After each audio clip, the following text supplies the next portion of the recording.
Good morning everyone. सुबह के 8 बज चुके हैं और स्वागत है आपका राइस स्मार्ट हिंदी पे। और जैसा कि आज है संडे और संडे के दिन हम डिस्कस करते हैं वीकली करंट अफेयर। याद रखिएगा इस क्लास में हम थ्रू आउट द वीक जो भी इंपॉर्टेंट इवेंट्स हुए हैं और जो है हमारे एग्जाम पॉइंट ऑफ व्यू से इंपॉर्टेंट उनके बारे में डिस्कशन करते हैं। उसके अलावा याद रखिएगा इस क्लास में हम प्रॉपर वे से कंप्लीट डिस्कशन नहीं करते हैं। कंप्लीट डिस्कशन जो होता है वो हमारा मंडे टू सैटरडे की क्लास में डिटेल डिस्कशन होता है। क्वेश्चन के माध्यम से हम करंट अफेयर को डिस्कस करते हैं अपनी डेली क्लास में। इस क्लास के अंदर हम डिस्कस करते हैं एक रिवीजन होती है हमारी वीकली करंट अफेयर में। तो याद रखिएगा इस क्लास में हम एक क्विक रिवीजन करते हैं अपने पूरे सप्ताह की। आगे बढ़ने से पहले मैं हूं रीना महिला। दोस्तों मेरी एजुकेशन क्वालिफिकेशन की बात करेंगे। मैंने पोस्ट ग्रेजुएशन किया है कंप्यूटर एप्लीकेशन में, पब्लिक एडमिनिस्ट्रेशन में। टीचिंग एक्सपीरियंस की बात करें 5 साल से ज्यादा का टीचिंग एक्सपीरियंस है और 10,000 से ज्यादा स्टूडेंट गाइडेंस ले चुके हैं और 500 से ज्यादा स्टूडेंट सिलेक्शन हो चुकी है अंडर माय गाइडेंस। ठीक है, सो ये थी एक brief introduction about my self. अब आते हैं डायरेक्टली अपनी न्यूज के ऊपर। तो हमारी जो पहली न्यूज है तो याद रखिएगा अभी क्या हुआ है। अभी जो है बेसिकली क्या हुआ है कि तमिलनाडु के अंदर एक विलेज है अरितापट्टी। ठीक है, सो तमिलनाडु के अंदर एक गांव है अरितापट्टी जिसको नोटिफाई किया गया है तमिलनाडु के पहले बायोडायवर्सिटी हेरिटेज साइट के रूप में। ठीक है, सो अरितापट्टी जो है तमिलनाडु का पहला बायोडायवर्सिटी हेरिटेज साइट है। सो ये बायोडायवर्सिटी जो है यहाँ पे बहुत ज्यादा है। बायोडायवर्सिटी के रूप में ये जो जगह है ये बहुत ज्यादा एनरिच है। सो यहाँ पे जो स्पीशीज है, बर्ड्स की स्पीशीज, मैमल की स्पीशीज बहुत ज्यादा पाई जाती है और इसे नोटिफाई किया गया है तमिलनाडु का पहला बायोडायवर्सिटी हेरिटेज साइट। तो याद रखिएगा तमिलनाडु का पहला बायोडायवर्सिटी हेरिटेज साइट के रूप में अरितापट्टी को नोटिफाई किया गया है। ठीक है, सो इतना सा पॉइंट समझना है। उसके अलावा याद रखिएगा इसको नोटिफाई करने का कारण क्या है। कारण ये है कि यहाँ के जो लोकल कम्युनिटी है उनके सहयोग से यहाँ पे बायोडायवर्सिटी को कंजर्व करने का काम भी किया जाएगा और ये है तमिलनाडु का पहला हेरिटेज साइट। ठीक है, सो याद रखिएगा तमिलनाडु का पहला बायोडायवर्सिटी हेरिटेज साइट कौन सा है, अरितापट्टी। ठीक है, सो अरितापट्टी जो है तमिलनाडु का पहला हेरिटेज बायोडायवर्सिटी हेरिटेज साइट है। अगली न्यूज पे आते हैं। अगली न्यूज जो है Tenzing Norgay national adventure award की घोषणा की गई है। मंत्रालय कौन सा है, मंत्रालय है ministry of youth affairs and sports के द्वारा अनाउंसमेंट हुई है। याद रखिएगा राष्ट्रपति जी के द्वारा अवार्ड्स दिए जाएंगे। 30 तारीख को ये अवार्ड दिए जाएंगे। याद रखिएगा राष्ट्रपति भवन के अंदर सभी को सम्मानित किया जाएगा हमारे राष्ट्रपति जी के द्वारा। अगली न्यूज पे आते हैं। अगली न्यूज जो है अभी हमारी एक जो मिसाइल है उसका सक्सेसफुल टेस्ट हुआ है। ठीक है, सो याद रखिएगा एक मिसाइल है, याद रखिए अग्नि 3। ठीक है, अग्नि 3 जो है भारत की एक मिसाइल है। याद रखिएगा ये इंटरमीडिएट रेंज की बैलिस्टिक मिसाइल है। ठीक है, इंटरमीडिएट रेंज की बैलिस्टिक मिसाइल है जिसका सक्सेसफुली टेस्ट किया गया है। सो याद रखिएगा अग्नि 3 का हाल ही में परीक्षण हुआ है। कहां से हुआ है, ये है अब्दुल कलाम आइलैंड उड़ीसा से इसका परीक्षण हाल ही में हुआ है। न्यूक्लियर कैपेबल मिसाइल है ये जिसका परीक्षण हाल ही में याद रखिएगा अब्दुल कलाम आइलैंड उड़ीसा से हुआ है। ठीक है, सो आगे बढ़ते हैं। अगली न्यूज जो है बेसिकली यहाँ पे continuous marine water quality monitoring system. ठीक है, so continuous marine water quality monitoring system जो है ये क्या किया गया है, यहाँ पे बनाया गया है Jawaharlal Nehru port authority along with department of civil engineering IIT Madras के सहयोग से डेवलप किया गया है marine water quality monitoring system. और याद रखिएगा यहाँ पे लॉन्च किया गया है एक इलेक्ट्रिक एनवायरमेंटल मॉनिटरिंग व्हीकल भी जो बेसिकली क्या करता है, यहाँ पे क्वालिटी को मॉनिटर करने के लिए एक सिस्टम तैयार किया गया है। किसके द्वारा, जवाहरलाल नेहरू पोर्ट अथॉरिटी और department of civil engineering IIT Madras के द्वारा इसे डेवलप किया गया है। अगली न्यूज पे आते हैं। अगली न्यूज जो है एक अवार्ड दिया गया है। अभी जो ये जो अवार्ड है JCB प्राइज दिया गया है किसमें, लिटरेचर में।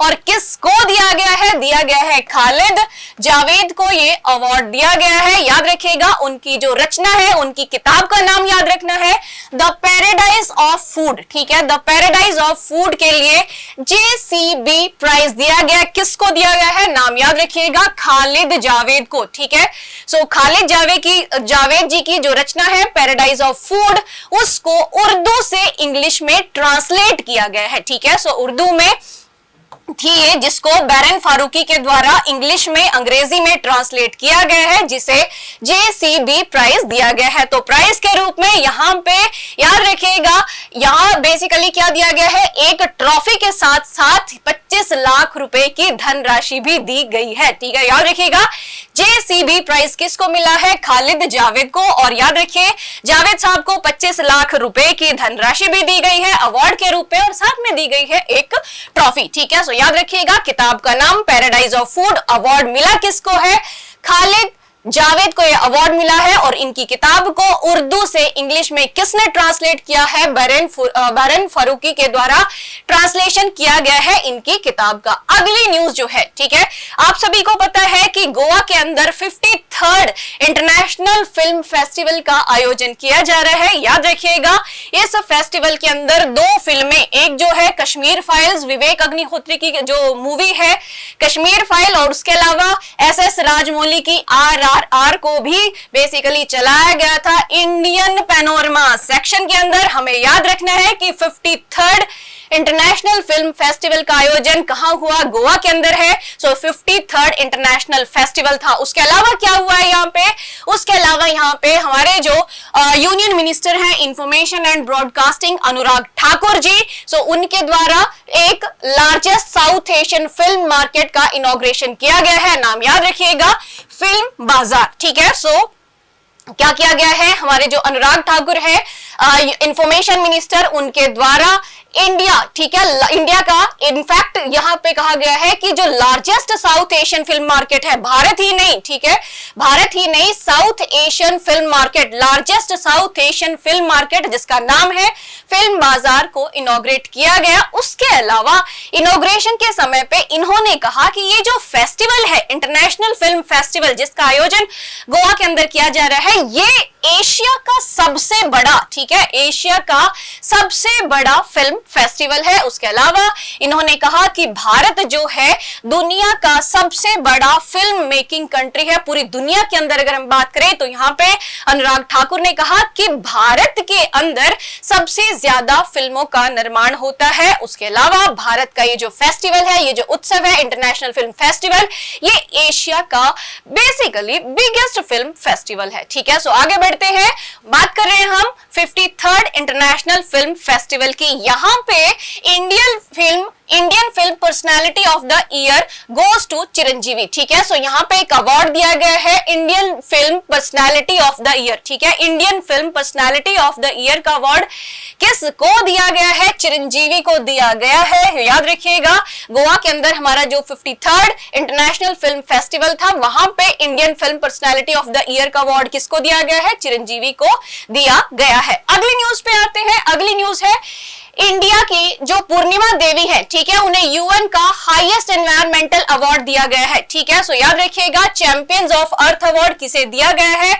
असम की कंजर्वेशनिस्ट है पूर्णिमा देवी जी, इनको अवार्ड दिया गया है। चैंपियंस ऑफ अर्थ अवार्ड किसे दिया गया है? पूर्णिमा देवी बर्मन को। ठीक है, सो याद रखिएगा, इन्हें किस कैटेगरी में अवार्ड दिया गया है? इन्हें दिया गया है एंटरप्रेन्योरियल विजन कैटेगरी में अवार्ड इनको दिया गया है। चैंपियंस ऑफ अर्थ अवार्ड याद रखना किसको मिला है? असम की पूर्णिमा देवी बर्मन को यूएन का हाईएस्ट अवार्ड है, ये हाईएस्ट एनवायरमेंटल अवार्ड है जो दिया गया है पूर्णिमा देवी को। ठीक है, उसके अलावा आगे बढ़ते हैं यहां से।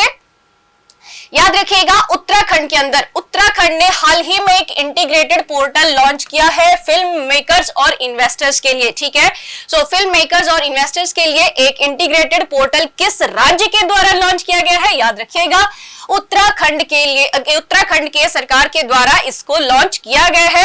याद रखिएगा, यहाँ पे इन्वेस्टर्स को अट्रैक्ट किया जाएगा। उत्तराखंड जो है अपनी सीनिक ब्यूटी के लिए, अपनी हॉस्पिटैलिटी के लिए जाना जाता है, और ये लिए जितने भी फिल्म निर्माता हैं, फिल्म निर्माण करते हैं, वो अपने आप वो यहाँ पे उत्तराखंड की ये जो सीनिक ब्यूटी है उससे अट्रैक्ट होते हैं और मैक्सिमम फिल्मों का निर्माण उत्तराखंड के अंदर होता है। ठीक है, सो याद रखिएगा उत्तराखंड की गवर्नमेंट ने हाल ही में अनाउंस किया है कि वो एक इंटीग्रेटेड पोर्टल लॉन्च करेंगे, किसके लिए? फिल्म मेकर्स और इन्वेस्टर्स के लिए। ठीक है, सो जितने राज्य के अंदर शूटिंग होती है उनके लिए प्रॉपर वे से इन्वेस्टमेंट के लिए इस पोर्टल को लॉन्च किया गया है। ठीक है, सो याद रखिएगा यहाँ पे जो स्पेशल प्रिंसिपल सेक्रेटरी है उत्तराखंड के अभिनव कुमार जी, उन्होंने कहा है कि सरकार जो है इंटीग्रेटेड पोर्टल लॉन्च करेगी, किसके लिए?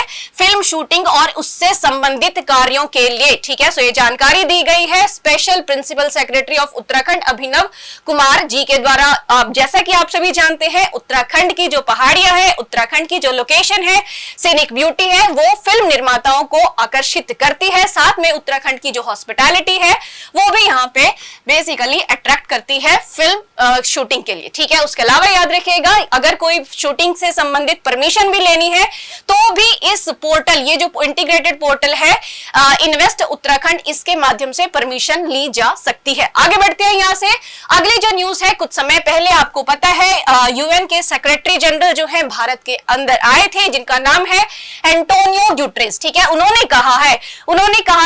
भारत की तारीफ की है और कहा है कि यहाँ पे सभी को प्रकृति के साथ शांति बनाने, हमारे कार्बन पदचिह्नों को कम करने और एक ऐसी जीवन शैली रखने की आवश्यकता है जो एक स्थायी समाज और अर्थव्यवस्था के अनुकूल हो। जब ये भारत में आए थे इन्होंने मिशन लाइफ को भी यहाँ पे लॉन्च किया था। ठीक है, सो ये भारत में कुछ समय पहले आए थे। याद रखिएगा यहाँ पे मैं बात कर रही हूँ सेक्रेटरी जनरल, यूनाइटेड नेशन के सेक्रेटरी जनरल एंटोनियो गुटेरेस की। ठीक है, सो इन्होंने हाईलाइट किया है भारत का जो क्लाइमेट चेंज से संबंधित जो भारत के इनिशिएटिव है, भारत के रोल है, उसके लिए भारत की सराहना इनके द्वारा की गई है। तो आगे बढ़ते हैं यहाँ पे। याद रखिएगा 1 तारीख से राष्ट्रपति भवन जो है सभी के लिए खोल दिया जाएगा।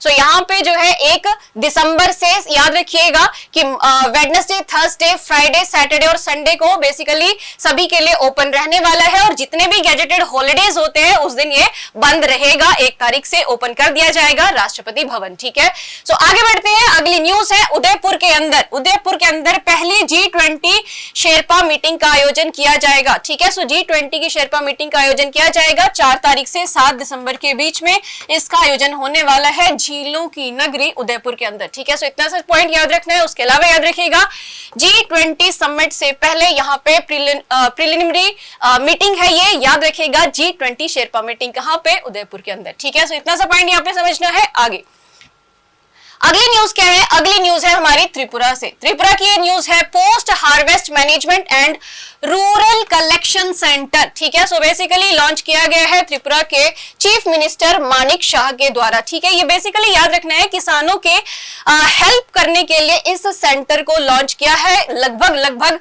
500 से ज्यादा किसानों को ये हेल्प पहुंचाने वाला है। होता क्या है कि कई बार जो वेजिटेबल्स होते हैं, फ्रूट्स होते हैं, वो बिना बिके ही रह जाते हैं और किसानों को इससे नुकसान होता है।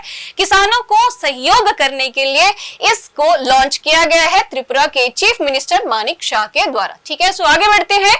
याद रखिएगा अगली जो न्यूज है भारत का पहला राज्य। ठीक है, सो भारत का पहला राज्य बन गया है गुजरात, जहां पे 5G सर्विसेज, ठीक है, सो 100% कवरेज 5G सर्विसेज का कहां पे हुआ है? गुजरात के अंदर। बात करते हैं न्यूज की। न्यूज क्या है? न्यूज ये है कि जियो ने 5G सर्विसेज गुजरात के हर राज्य के हेडक्वार्टर के अंदर प्रोवाइड की है। तो याद रखिएगा जियो ने अनाउंस किया है और कहा है कि गुजरात के जितने डिस्ट्रिक्ट हैं, 33 डिस्ट्रिक्ट के जो हेडक्वार्टर्स हैं, वहां पे 5G सर्विसेज प्रोवाइड की जाएंगी। और इनिशिएटिव का नाम याद रखना है true 5G for all initiative, true 5G for all initiative. और इसके साथ ही गुजरात जो है भारत का पहला राज्य बन गया है जहां पे 100% कवरेज होगी 5G सर्विसेज जहां पे प्रोवाइड की जाएंगी। ठीक है, अगली न्यूज है हमारी IR की न्यूज है। मलेशिया के 10वें प्राइम मिनिस्टर के रूप में अनवर इब्राहिम ने बेसिकली शपथ ली है। ठीक है, सो 10वें जो प्राइम मिनिस्टर है, तो याद रखिएगा मलेशिया के प्राइम मिनिस्टर हैं जिनका नाम है अनवर इब्राहिम जी। इनको अपॉइंट किया गया है मलेशिया के किंग के द्वारा, सुल्तान अब्दुल्ला सुल्तान अहमद शाह के द्वारा। ठीक है, सुल्तान अब्दुल्ला सुल्तान शाह के द्वारा ये अपॉइंटमेंट की गई है। तो आगे बढ़ते हैं यहाँ से। अगली न्यूज जो है पाकिस्तान से है। लेफ्टिनेंट जनरल आसिम मुनीर को नया आर्मी चीफ बनाया गया है। सो पाकिस्तान के नए आर्मी चीफ कौन होंगे? आसिम मुनीर जो है 29 तारीख से नए आर्मी चीफ बन जाएंगे पाकिस्तान के। अगली न्यूज याद रखिएगा, अगली न्यूज है दलाई लामा को दिया गया है गांधी मंडेला अवार्ड। ठीक है, सो गांधी मंडेला अवार्ड किसको दिया गया है? दलाई लामा को दिया गया है। गांधी मंडेला फाउंडेशन के द्वारा ये अवार्ड दिया गया है। इसकी घोषणा पहले ही हो चुकी थी, बट कोविड के चलते अवार्ड नहीं दिया गया था। तो आगे बढ़ते हैं यहाँ से। न्यूज है अनएम्प्लॉयमेंट से। अभी जो जुलाई सितंबर के समय पे कहा गया है कि शहरों के अंदर 15 वर्ष से ऊपर के जो व्यक्ति हैं उनके अंदर अनएम्प्लॉयमेंट रेशियो कम हुआ है। अगर हम पिछले साल के मुकाबले बात करते हैं, पिछले साल जो है अनएम्प्लॉयमेंट रेट 9.8 थी और इस बार कितनी है? 7.2% इस समय पे। ठीक है, सो याद रखिएगा एनएसओ के द्वारा, नेशनल स्टैटिस्टिकल ऑफिस के द्वारा ये कहा गया है। ठीक है, सो आगे बढ़ते हैं यहाँ से। अगली जो न्यूज है एविएशन मिनिस्ट्री से है। यहाँ पे बेसिकली एक सिक्योरिटी रूल्स नोटिफाई किए गए हैं जिसका नाम है एयरक्राफ्ट सिक्योरिटी रूल 2022। इसके द्वारा कहा गया है अगर किसी भी प्रकार की सिक्योरिटी इशू होता है, सिक्योरिटी मेजर में वायलेशन होता है, तो यहाँ पे 1 करोड़ रुपए तक की पेनल्टी लगाई जा सकती है। ठीक है, so bureau of civil aviation security के द्वारा 1 करोड़ रुपए तक की पेनल्टी लगाई जा सकती है अगर एयरपोर्ट्स और एयरलाइन किसी भी प्रकार का सिक्योरिटी वायलेशन करते हैं। तो आगे बढ़ते हैं यहाँ से। याद रखिएगा क्रिस्टियानो रोनाल्डो जो है पहले ऐसे खिलाड़ी बन गए हैं जिनको 5 जो वर्ल्ड कप है उनमें अलग अलग 5 वर्ल्ड कप में जिन्होंने गोल किया है। सो याद रखिएगा ये इतिहास के पन्नों पे अपना नाम दर्ज करवा चुके हैं। सो इतनी सी न्यूज मुझे डिस्कस करनी थी आज की क्लास में, केवल इतना ही। That's all from my side guys, thank you so much, have a nice day, all the very best for your examination.